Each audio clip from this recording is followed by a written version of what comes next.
Hey there and welcome. Today, let's talk about something absolutely fascinating: your brain. We're going to bust some old myths and uncover the incredible truth about its potential to keep growing and learning for your entire life. You ever find yourself thinking, I'm just too old for this? Or maybe you feel that frustrating slip of memory and start to worry that your best learning days are long gone. Look, you are not alone in feeling that way. It's a super common fear. But what if I told you the science on this has totally changed? For the longest time, we had this completely different idea about the brain. The big idea in science was that our brains hit their peak in our 20s, and then it was all just a slow downhill slide. But modern research has totally flipped that on its head. It turns out our brains aren't static at all. They're incredibly flexible, super dynamic, and they can absolutely grow at any age. It doesn't matter if you're 20, 40, or even 80. So what's the real story? Well, it all boils down to this one really simple but super powerful idea that shapes our mental fitness for our entire lives. Okay, this right here, this is probably the biggest mindset shift you can make. Just throw out that whole idea that your brain is like a hard drive that gets full. That's not how it works at all. A much better way to think about it is like a muscle. The more you use it, the more you challenge it, the stronger and faster it gets. So there's a fancy scientific name for this, right? It's called neuroplasticity. And all it means is that your brain is constantly changing and adapting based on what you ask it to do.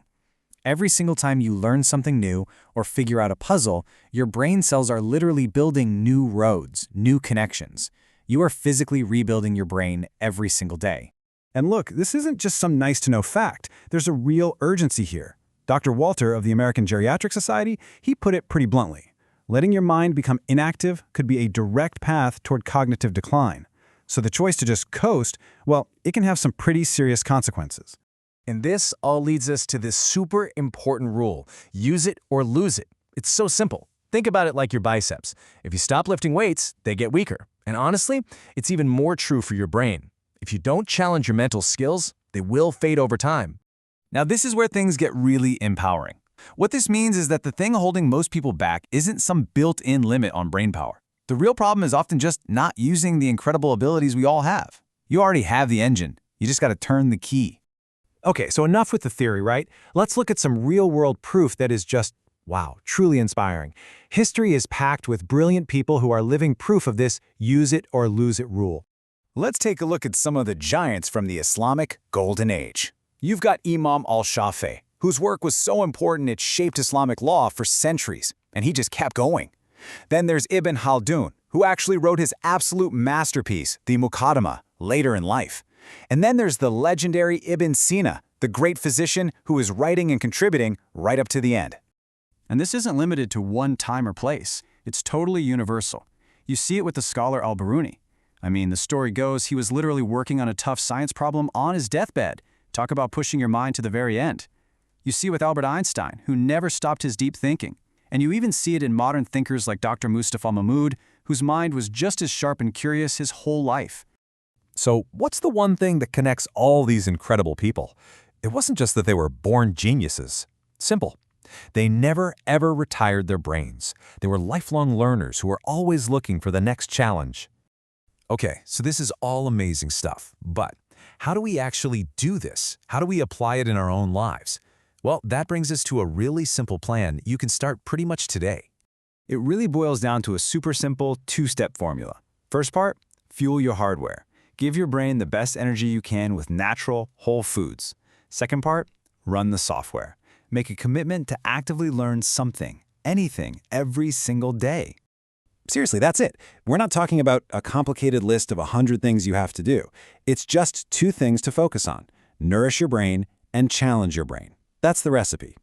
So what does continuous learning even look like day to day? It could be something as simple as reading every day, doing a crossword puzzle, or picking up a new skill. Hey, even just getting out for a walk is amazing for your brain. The main thing is to be active. And if you want a really powerful workout, think about taking on a bigger mental project, like learning a language, or maybe even a big memorization challenge.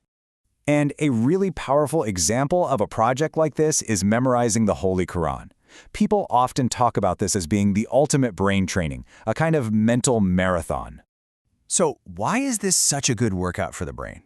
Well, it's because it's so much more than just memorizing words. Yeah, you're memorizing, but you're also making connections between ideas, spotting subtle patterns, and understanding how different verses relate to each other. It really works out the whole brain. You know, at the end of the day, this whole thing isn't just about keeping your memory sharp. It's about something deeper. You can actually look at this whole process as a kind of gratitude. Actually using the incredible mind you've been given is one of the best ways to show you appreciate it. So, the power is really in your hands. The science is solid, the path is clear. It is never too late to start building a brain that's stronger, sharper, and more resilient. The only question is, what challenge are you going to start today?